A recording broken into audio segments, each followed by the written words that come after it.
Hola y bienvenido a un nuevo video de mi canal. Hoy vamos a revisar a detalle cuáles son los términos de servicio de YouTube. Es decir, vamos a revisar una de las políticas de la plataforma, lo que nos va a permitir conocer qué podemos hacer y qué no podemos hacer. Como lo mencioné entonces, vamos a revisar los términos de servicios. ¿Pero qué es esto? Es un documento que es relativamente corto versus la cantidad de documentación que ofrece YouTube y Google, y en este documento se nos cuenta qué podemos hacer y qué no podemos hacer en la plataforma en YouTube cuando navegamos, sea como un usuario anónimo o cuando iniciamos sesión con nuestra cuenta de Google. Este documento se divide en 8 capítulos y en este video vamos a revisar cada uno de ellos, identificando cuáles son las consideraciones más importantes. De todas maneras, te invito para que revises a detalle este documento, pues todas las consideraciones no las podré abordar en este video y además hay algunas, situaciones puntuales que merecen una revisión específica. Los capítulos de este documento son: bienvenida, quiénes pueden usar el servicio, cuáles son nuestros derechos y condiciones en YouTube. Hay una parte sobre los contenidos y las normas de conducta. Además habla sobre las suspensiones y rescisiones de cuentas. Otra parte sobre el software.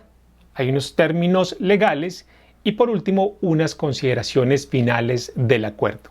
Insisto, este documento para mí es de obligatoria y permanente lectura, pues nos permite identificar especialmente qué no podemos hacer dentro de la plataforma, lo que de una u otra forma nos blinda, nos evita que en nuestra cuenta, que el servicio sea suspendido. Miremos entonces cada sección.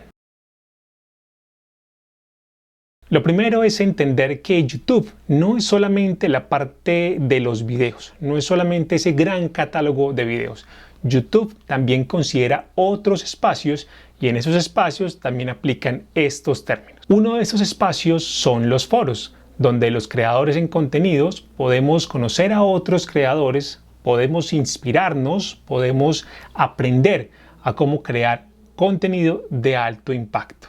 Estos espacios son virtuales y también hay espacios presenciales y están disponibles en diferentes idiomas. También entender que YouTube es una plataforma que permite la distribución de contenidos de usuarios naturales, por llamarlo así, pero también entender que es una plataforma para la distribución de contenidos de anuncios comerciales. YouTube también cuenta con un centro de ayuda, donde decenas de expertos en contenido, que son usuarios comunes y corrientes, ayudan a otros usuarios para que su experiencia en la plataforma sea mucho más amigable. Y también existe la Academia de Creadores de YouTube. Como lo mencioné, existen espacios donde los creadores en contenido podemos aprender a crear contenidos de alto impacto. En este capítulo se especifica quiénes podemos utilizar el servicio. La primera gran consideración es indicar que YouTube puede ser utilizado por cualquier persona independiente de la edad. Pero aquí hay unas consideraciones. De acuerdo a la legislación de cada país, los niños a partir de cierta edad pueden crear una cuenta en Google. Por ejemplo, en Colombia, los niños de 14 años, los mayores de 14 años, pueden crear una cuenta de Google, lo que les va a permitir iniciar sesión dentro de YouTube. Sin embargo, como lo indica YouTube en estos términos, los menores de 18 años, es decir, todos los niños, así tengan 14, 15, 16, 17 años, deben contar con la aprobación de sus padres o un tutor legal que les autorice el uso de la plataforma. ¿Y esto por qué? ¿Por qué la autorización de los padres o un tutor?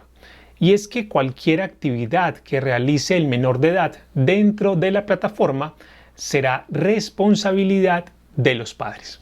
A través del servicio Family Link los padres pueden crear diferentes políticas de uso de consumo de contenidos en YouTube. Podemos indicar, si es del caso, que los niños solamente tengan acceso a YouTube Kids.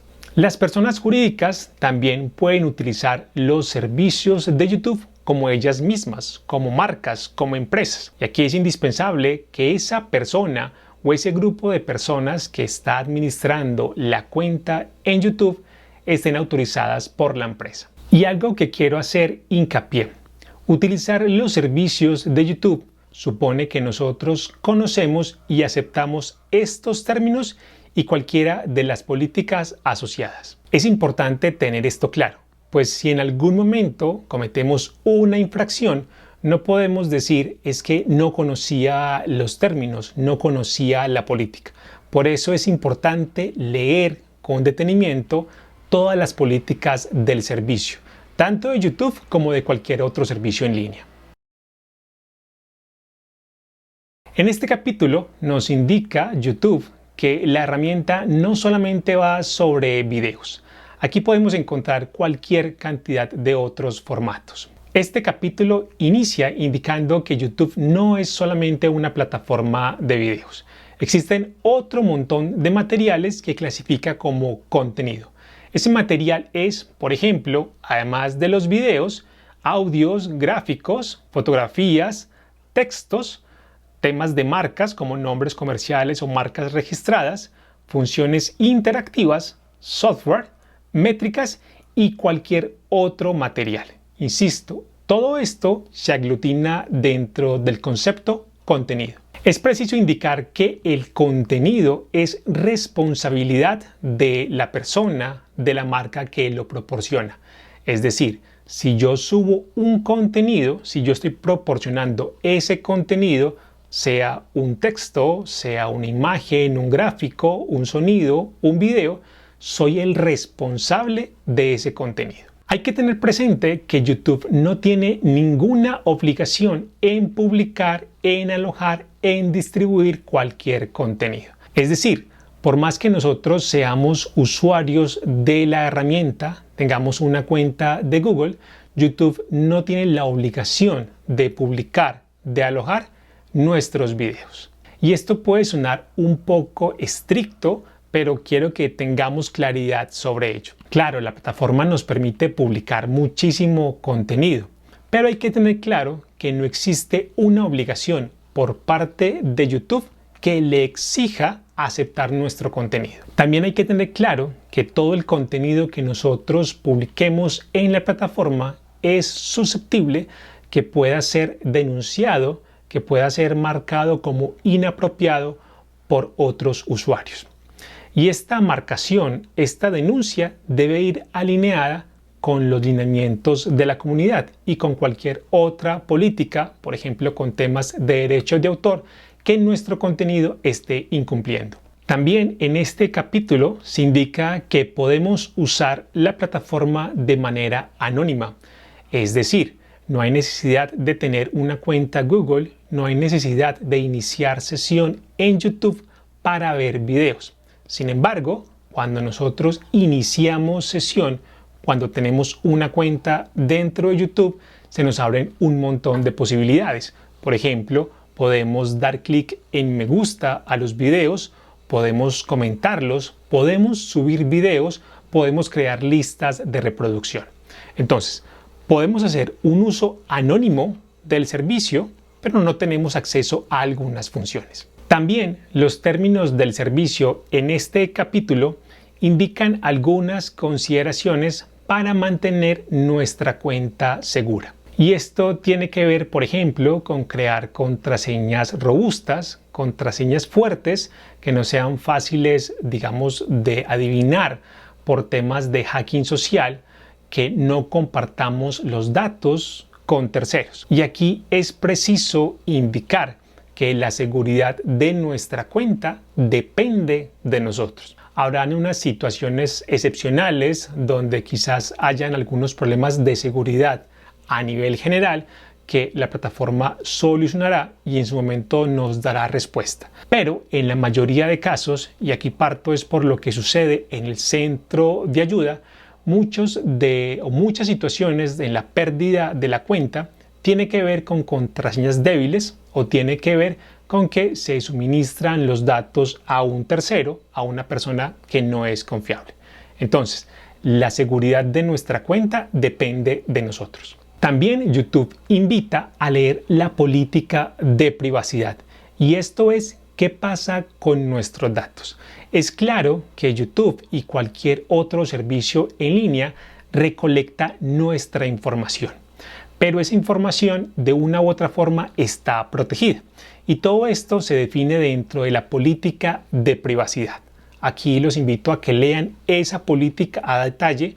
Es otro documento que habrá que leer puntualmente, habrá que leerlo con lupa y saber qué sucede con nuestros datos. Y también hay una parte puntualmente para YouTube Kids, y es decir, qué pasa con los datos de los niños. Y al final de este capítulo hay una parte fundamental que quiero que revisemos casi textualmente, y tiene que ver con lo que no podemos hacer dentro de YouTube. Miremos punto por punto.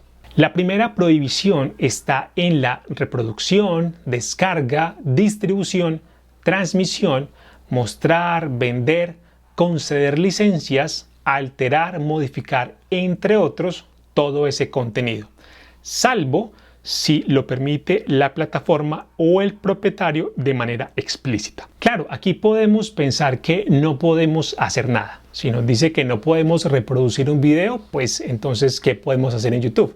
Pero, como le indican los mismos términos, hay algunas excepciones. Y esto tiene que ver que cuando nosotros publicamos un video a YouTube, estamos cediendo unos derechos a la plataforma y a los usuarios que vamos a revisar más adelante, y dentro de esos derechos está la reproducción. Entonces, lo que hace aquí YouTube es que plantea un escenario amplio sobre lo que no podemos hacer y al final define unas excepciones que tienen que ver con la licencia. Algo que tampoco podemos realizar es eludir los servicios, los procesos, los flujos. Esto, para entenderlo, es que no podemos hacer trampa, por llamarlo así. No podemos hacer especie como de hack. Y para ponerlo muy simple, muy cotidiano, es que hay algunos servicios en Internet que nos permiten hacer descarga de video de YouTube. Y esto está prohibido, ¿sí? Los videos no pueden ser descargados de la plataforma, y este tipo de servicios de tercero lo que están haciendo es de una u otra forma haciendo trampa en la plataforma, y pues nosotros estamos incurriendo, digamos, en un incumplimiento de los términos, de las políticas. Entonces no podemos hacer trampa, no podemos eludir los procesos que define la plataforma. Otra acción que no está permitida es acceder a los servicios de YouTube a través de mecanismos automatizados. Por ejemplo, no podemos utilizar robots, utilizar bots, utilizar, por ejemplo, scrappers. Esto está prohibido, ¿sí? Hay algunas excepciones, pero muy puntuales. Pero digamos, todas estas situaciones que nos permiten generar, por ejemplo, comentarios de manera masiva a través de algunos bots o tanto comentarios como chat, esto está prohibido. Tampoco es posible recolectar información de usuarios que permita la identificación de las personas. Puntualmente, y hace el ejemplo la política, no podemos, por ejemplo, recolectar los nombres de usuario. Tampoco podemos recolectar las imágenes de perfil de los usuarios. Todas estas acciones que de una u otra forma permitan identificar los usuarios están prohibidas. Tampoco está permitido que utilicemos YouTube para distribuir contenido comercial no solicitado. En palabras muy sencillas, no podemos utilizar YouTube para hacer spam. Y aquí vuelvo a mencionar, recordemos que YouTube no es solamente video. En YouTube también aplican gráficos, textos. Entonces, por ejemplo, si una cuenta empieza a dejar muchos comentarios en la caja de comentarios, en los chats, y estos, digamos, se pueden clasificar como spam, está incumpliendo en estos términos. Algo que tampoco está permitido es utilizar mecanismos, es incentivar prácticas que impidan una medición exacta. ¿Y esto es qué? Para ponerlo muy claro. Por ejemplo, no podemos pagar a otras personas para que dejen likes, para que dejen comentarios en nuestros videos, porque esto está afectando, digamos, el comportamiento orgánico, el comportamiento genuino de la comunidad. Entonces, incentivar este tipo de acciones, insisto, por ejemplo, pagar para que personas dejen likes, dejen comentarios, se suscriban al canal, este tipo de acciones no están permitidas. También está prohibido, y esto guarda relación con algo que mencionaba hace unos minutos, hacer mal uso de los mecanismos de denuncia, de los mecanismos de marcación como contenido inapropiado. Entonces, si un usuario, por ejemplo, marca nuestros contenidos como inapropiados, los denuncia, pero estas denuncias no son válidas, su denuncia es frívola, no corresponde a la realidad, este usuario que está denunciando puede ser de una u otra forma castigado por la plataforma. ¿Por qué? Porque está incurriendo en una acción no permitida. Algo fundamental, y es que en YouTube no podemos hacer concursos. Pero aquí hay que hacer una aclaración. YouTube tiene una política de concursos. Entonces, sí podemos hacer concursos, pero siempre y cuando estén alineados con esa política. Ahí es otro documento, en caso de que queramos hacer concursos, que tenemos que revisar a detalle. Otra consideración es que el uso de la plataforma es personal. Es decir, no podemos hacer uso de YouTube de manera pública. Esto, para ponerlo algo sencillo, no podemos reproducir un video en un espacio público donde hayan cientos de personas. Básicamente, para ponerlo en palabras muy sencillas, el uso del servicio, el uso de YouTube es personal. Algo similar con lo que mencionábamos hace unos momentos tiene que ver con que no podemos hacer uso de YouTube para hacer anuncios, para hacer promociones, si estos, digamos, no están alineados con las políticas de anuncios de YouTube. Y aquí hay que tener claro, y es que YouTube tiene una cantidad de políticas que, de acuerdo a cada una de las consideraciones, a cada una de las situaciones que nos permite la plataforma, digamos, aplican. Entonces, si queremos hacer promoción, si queremos hacer anuncios publicitarios, pues estos tienen que estar enmarcados en esa política. Es otro documento más para leer. Algo muy importante y que es una pregunta frecuente dentro del centro de ayudas, y es que utilizar la plataforma no nos da a nosotros como usuario derechos de propiedad sobre alguno de los servicios. Muy claro, nosotros no somos propietarios, por ejemplo, de la URL del canal. No somos propietarios, por ejemplo, del nombre del canal. Y esto, cuando estamos personalizando el canal, YouTube es claro en indicarnos. Y por último, YouTube nos dice que estos acuerdos, estas restricciones, estas posibilidades pueden cambiar. Y estos cambios pueden deberse a asuntos de seguridad propia de la plataforma, puede deberse a ajustes que las leyes, que los gobiernos le exijan a la plataforma. Estos cambios, en muchas de las oportunidades, son notificados con anterioridad a los usuarios, pero en algunos casos es posible que la plataforma no los indique. Y sobre esto vamos a revisar en próximos capítulos, digamos, algunas situaciones puntuales. Este capítulo es bastante interesante, igual que el anterior. En este tiene que ver sobre nuestros contenidos y nuestra conducta. La primera consideración es que YouTube nos permite publicar promociones sobre nuestro negocio o sobre nuestros emprendimientos artísticos. La segunda consideración es que nuestro contenido debe cumplir de manera suficiente con los lineamientos de la comunidad y también debe cumplir con las leyes, digamos, que apliquen sobre él. Por ejemplo, las leyes de propiedad intelectual. Hay una excepción frente al tema de propiedad intelectual, y es que nosotros podemos hacer uso de material protegido siempre y cuando, digamos, la ley por X o Y motivo no lo permita o tengamos un consentimiento, un permiso del propietario. En caso contrario, y vuelvo a hacer hincapié, no está permitido utilizar contenido protegido por la ley de derechos de autor, por copyright, para hacer nuestro propio contenido.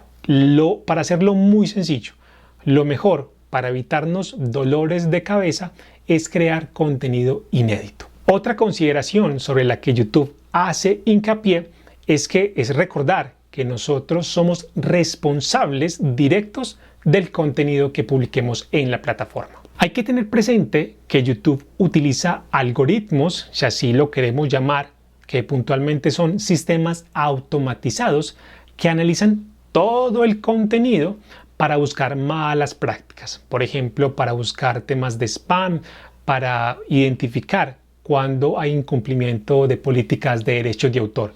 Y para ponerlo muy sencillo, y hay un video en el canal que explica parte del procedimiento, que voy a dejar el video por aquí arriba en la tarjeta, es el Content ID. Y este es un sistema que permite la gestión, digamos, como de los derechos de propiedad de grandes propietarios. Algo fundamental que se aborda en este capítulo tiene que ver con los derechos que nosotros cedemos a YouTube y cedemos a otros usuarios. Es decir, y hay que tenerlo muy claro, nosotros tenemos derechos sobre el contenido que publicamos, pero al usar el servicio también debemos ceder algunos derechos puntualmente a YouTube y a otros usuarios. Vamos a revisar qué son estos derechos. Y aquí me permito leer casi textualmente. Nosotros otorgamos a YouTube una licencia mundial no exclusiva, no sujeta a pago de regalías, sublicenciable y transferible. Esto permite que YouTube pueda reproducir, distribuir, preparar obras derivadas, mostrar y ejecutar nuestro contenido. Y todo esto es que nosotros estamos permitiendo, por ejemplo, que YouTube extraiga fragmentos de nuestros videos para hacer nuevos recursos. Por ejemplo, para hacerlo mucho más sencillo, en los videos sugeridos aparecen algunos fotogramas de nuestros videos, ¿sí? Esos fotogramas, esa, digamos, vista previa, no la creamos nosotros, la crea directamente la plataforma. Al nosotros publicar un contenido, estamos permitiendo, por dar un ejemplo, que YouTube haga ese tipo de contenidos. También otorgamos permisos a otros usuarios, ¿sí? Y son casi similares. Son licencias mundiales, no exclusivas. Y esto es que le estamos permitiendo a los usuarios, por ejemplo, que reproduzcan nuestros videos. También, de acuerdo a la configuración, podemos indicar si queremos permitir que nuestros videos sean incrustados en sitios web. Todo esto dentro del marco de YouTube. Otro punto que se menciona en este capítulo es que la licencia que nosotros otorgamos a YouTube tiene una vigencia que puede extenderse un poco más incluso luego de dar de baja un video. Para hacerlo muy sencillo, si nosotros, por ejemplo, eliminamos un video, es posible, es totalmente legal, totalmente válido, y así lo establecen los términos del servicio, que YouTube guarde una copia de nuestros videos que subimos con anterioridad. Es decir, lo borramos, pero es posible que en los servidores de YouTube este video por algún tiempo quede disponible. Lo que sí está claro es que ese video que borramos no puede ser publicado, ni distribuido, ni ejecutado por YouTube. Es decir, el video queda oculto en el servidor. Es posible que quede oculto en el servidor, pero nadie lo va a ver. Esto no quiere decir que entonces exista un servicio para recuperar videos eliminados. No. Si borramos un video de la plataforma, el video no puede recuperarse. Lo que plantea esta política es que posiblemente algunos videos queden durante algún tiempo almacenados en el servidor. Pero insisto, estos videos no pueden verse, distribuirse ni ejecutarse. YouTube es claro en indicar que cuando queramos podemos eliminar cualquier video, cualquier contenido. Pero también indica que si alguno de nuestros contenidos no cumple con las políticas, estamos en la obligación de eliminarlos. Y aquí entra un tema que causa cierta crítica en el centro de ayuda y tiene que ver que YouTube en cualquier momento puede eliminar un contenido que considere que puede ser dañino para la marca, es decir, que considere que puede ser dañino para YouTube, que puede ser dañino, que puede o que es dañino para una persona o que por un requerimiento legal deba ser eliminado. Es decir, YouTube puede identificar un contenido y eliminarlo. Normalmente estos procedimientos de retiro de un video son notificados, pero en algún caso, por ejemplo, si existe alguna investigación, esta notificación no se envía, ¿sí? ¿Por qué? Por ejemplo, si al enviar una notificación sobre la eliminación de un video entorpece un procedimiento legal, pues YouTube no está en la obligación de notificarlo. Pero también hay que tener claro que para este tipo de situaciones existen, digamos, procedimientos de apelación. Y sobre eso también tengo un video en mi canal. Continuamos revisando los términos del servicio, que como vemos son bastantes. En este caso tiene que ver con la eliminación de las cuentas. Miremos uno a uno. YouTube nos permite eliminar nuestro canal en cualquier momento. Al hacerlo, se van a borrar todos los videos y toda la información que está asociada en el canal. Toda la información se elimina. Es posible obtener, antes de eliminar la cuenta, obtener una copia de hechos. Puntualmente, por ejemplo, podemos descargar los videos desde YouTube Studio, pero existen otros servicios, digamos, de carácter general, que nos permite hacer una copia de seguridad, por llamarlo así, o simplemente una copia de toda nuestra información, descargarla y después hacer, digamos, la eliminación de toda la información que está en los servidores de YouTube. Y hay que tener nuevamente presente el tema de la vigencia de la licencia. Recuerdan lo que mencionaba ahora, y es posible que una vez eliminemos algo, digamos, este material permanezca durante algún tiempo en los servidores. Vuelve a aparecer un tema similar. YouTube puede eliminar en cualquier momento una cuenta, sea porque ésta esté generando daño, pueda generar daño a una marca, a un tercero, a un usuario o por una orden judicial. Y aquí un punto fundamental, un punto clave, corto pero clave. YouTube puede eliminar con exclusiva discreción cualquier canal que, digamos, considere que no es viable comercialmente, ¿sí? Y es para ponerlo muy sencillo. YouTube considera que X canal, X cuenta, X contenido, por X o por Y motivo, no son comercialmente viables, YouTube puede eliminarlos. Y esto también aplica para servicios, ¿sí? Si YouTube considera que uno de sus servicios o de sus funcionalidades en la plataforma, pues comercialmente no son viables, puede simplemente eliminarlos. Otro punto de este capítulo es sobre las notificaciones. YouTube indica que trata siempre de notificar, excepto si, como lo mencioné anteriormente, digamos, esa notificación afecta, por ejemplo, algún proceso de investigación judicial. Y por último, este capítulo cierra indicando, como se mencionó con los videos, que los procesos de cierre de cuenta se pueden apelar. Vamos llegando al final de los acuerdos. Estos últimos 3 capítulos son bastante cortos y este tiene que ver sobre el software. El primer punto de este capítulo tiene que ver con que al instalar la aplicación de YouTube en cualquiera de nuestros dispositivos, estamos aceptando que esta aplicación se actualice de manera automática siempre y cuando tengamos configurada esa, digamos, opción dentro de nuestro sistema operativo. El otro punto tiene que ver con la licencia que nos otorga YouTube sobre su software.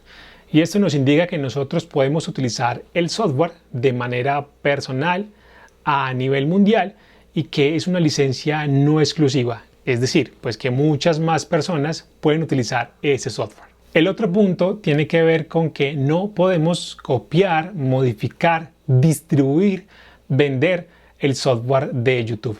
No podemos hacer ingeniería a la inversa, no podemos extraer código del servicio. Es de una u otra forma, nos está indicando YouTube, que todo lo que tenga en software el servicio es un software protegido. Sin embargo, hace una claridad, y es que el servicio de YouTube en algunos capítulos, en algunos apartes, utiliza software libre. En ese caso, sí se puede hacer uso de esos fragmentos, de esas aplicaciones, pero habrá que revisar a detalle, digamos como que la política, en este caso el copyleft, que protege ese fragmento de código. Este penúltimo capítulo sí recomiendo que lo revisen directamente en el sitio web de YouTube. Recuerden que en la caja de comentarios está el enlace, pero básicamente menciona dos puntos. El primero indica que YouTube no ofrece garantías sobre su servicio, excepto algunas situaciones que establezca la ley. Y el segundo punto tiene que ver con las limitaciones de responsabilidad de YouTube, tiene que ver con las indemnizaciones y con los vínculos de terceros. Insisto, la invitación es que este penúltimo capítulo, como presenta información tan sensible con temas de limitaciones de responsabilidades, indemnizaciones, el asunto de las garantías con excepciones de ley, es a que lo revisen directamente en los servicios de YouTube. Y el último capítulo, ya para cerrar este video que es bastante extenso, tiene que ver con el acuerdo puntual. Y aquí se indica que YouTube puede modificar el acuerdo. Ya se mencionó en puntos anteriores. Estas modificaciones normalmente se notifican, pero algunas por temas de seguridad crítica en servidores, por ejemplo, o por exigencias de la ley, YouTube puede aplicar estas modificaciones de manera inmediata sin haber avisado de manera previa a su comunidad de usuarios. Para tener presente es que las modificaciones en los acuerdos, en este acuerdo, no son retroactivas.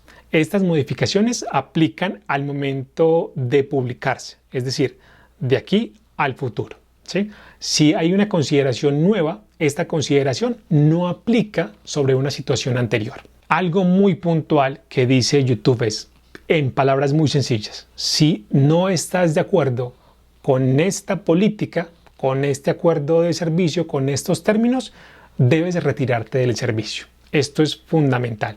Es decir, si hay algo que nosotros no estamos de acuerdo con todo lo que acabé de mencionar, pero que es solamente un resumen de lo que es la política, pues YouTube lo que nos dice es, si usted no está de acuerdo, por favor, no use el servicio. Si dejamos el servicio, nuevamente hay que tener presente el tema de la vigencia de la licencia. Y es que lo que borremos posiblemente en algunos casos quede por algún tiempo en los servidores. Y hay otro punto que es la divisibilidad. Y esto es que si por ejemplo en algún contexto geográfico, en alguna ley puntual de un país, por dar un ejemplo, hay un punto que no aplica, esto no quiere decir que los demás puntos del acuerdo no apliquen, ¿sí? Si puntualmente algo no aplica, pues eso no va a aplicar. El resto de puntos, si están alineados con la ley, van a aplicar. Y el último punto, que también es bastante frecuente en el centro de ayuda, tiene que ver con que si YouTube, por ejemplo, en un momento puntual, no aplica una restricción sobre un contenido, por dar un ejemplo, hay un contenido que no está cumpliendo con las políticas de derechos de autor y YouTube en el momento, digamos, no lo ha identificado y no lo ha marcado, esto no quiere decir que YouTube renunció, digamos, a esa marcación, a esa advertencia. En el futuro, YouTube puede identificar ese contenido y marcarlo como inapropiado o marcarlo como por reclamación de derechos de autor. Y esto, para hacerlo muy sencillo, es que en el centro de ayuda muchos o algunos usuarios dicen, es que yo estoy utilizando una canción que está protegida por derechos de autor y YouTube me canceló, me eliminó el video. Pero dicen, hay otros usuarios que sí la utilizan, ellos porque sí lo pueden hacer. Y esto tiene que ver con esos sistemas de automatización que ahora mencionaba. Es decir, por pura casualidad, YouTube identificó tu contenido y lo marcó. Y hay un contenido que todavía no ha identificado. Pero, como lo menciona el acuerdo, es posible que YouTube en algún momento en el futuro identifique ese contenido y lo marque. Es decir, si un contenido no ha sido marcado, en este caso, por reclamación de derechos de autor, eso no quiere decir que YouTube dijo, tranquilo, no le va a pasar nada. No, en cualquier momento puede llegar y marcarlo. Bien, y ya para terminar, mencionar 3 cambios puntuales que se van a anexar dentro de estos términos del servicio, que son el génesis de, digamos, de por qué hice este video. Estos 3 cambios, estas 3 adiciones, empezarán a regir a partir del 1 de junio del 2021. Y los cambios son: el primero tiene que ver con las restricciones en el reconocimiento facial. Y pues básicamente tiene que ver con que, aunque YouTube no permite que, digamos, se puedan hacer reconocimientos de personas, esto ya lo plantea de una u otra forma en las políticas, no se estaba presentando de manera explícita. Entonces, con este cambio, ahora va a ser explícito que no va a ser posible que se permita la identificación facial de las personas en los contenidos que estamos publicando. Y esto plantea algunas preguntas que muy posiblemente van a ser objeto de conversación, de discusión con la plataforma. Por ejemplo, si realizamos algunas grabaciones en exteriores, es posible que durante algunos segundos los rostros de personas puedan aparecer en el video y puedan ser identificados. Claro, aquí hay que tener presente que hay unas políticas superiores que tienen que ver con la privacidad. Entonces hay que empezar a tener presente esto que plantea YouTube ahora de manera explícita y cómo puede afectar de una u otra forma la producción que hagamos en nuestros videos. El segundo cambio tiene que ver con la posibilidad de que ahora YouTube puede monetizar cualquier contenido en la plataforma. Y esto tiene que ver con que ahora los anuncios no van a aparecer solamente en los canales que pueden monetizar. En teoría, esto plantea que ahora YouTube puede monetizar sobre toda la plataforma y estos canales que no están dentro del programa de monetización no van a recibir regalías por esta monetización. Para hacerlo muy sencillo, si tienes un canal que tiene, por ejemplo, 100 suscriptores, es decir, que no aplicas a monetizar, pero si en tu canal aparecen anuncios, las regalías, las ganancias que obtenga estos anuncios van a quedar en YouTube. Y el último punto tiene que ver con el pago de regalías y retenciones de impuestos. Y esto tiene que ver con políticas fiscales estadounidenses, una situación que se ha venido presentando desde hace algunos meses con enviar la información fiscal a través de Google AdSense. Entonces aquí en las políticas de YouTube, en los términos del servicio, va a quedar de manera mucho más explícito estos temas de regalías y temas de retención de impuestos. Estas son entonces estas 3 adiciones a los términos del servicio. Tienen que ver entonces con el tema de las limitaciones en reconocimiento facial, en la posibilidad de monetización de YouTube sobre cualquier contenido de la plataforma y sobre las regalías y retenciones de impuestos. Y hemos terminado la revisión de los términos de servicio de YouTube. Mi objetivo es traducir de una u otra forma todo ese documento que presenta YouTube y presentarlo en palabras mucho más sencillas y con algunos casos. Esto no quiere decir que lo que acabo de mencionar es el 100% de los términos. Y además, como lo mencioné, estos términos están, digamos, vinculados a otras políticas. Políticas de lineamiento de la comunidad, políticas de concursos, políticas de anuncios. Para resumirlo, la invitación es a que revisen estos términos del servicio a detalle. ¿Por qué? Porque están identificando qué podemos y qué no podemos hacer. Y además a que revisen todas y cada una de las políticas que están asociadas con YouTube. Recordemos que YouTube no va simplemente sobre ver videos. Y recordemos que YouTube no solamente publica contenido en video, hay un montón de contenido. Entonces, si queremos tener una buena experiencia como creadores de contenido, si queremos tener una buena experiencia como simplemente usuarios que ingresan a la plataforma a revisar videos, a dejar un me gusta, a dejar un comentario, a participar dentro de un chat, la recomendación es a que tengamos claridad sobre los términos, sobre las políticas, sobre lo que podemos y qué no podemos hacer.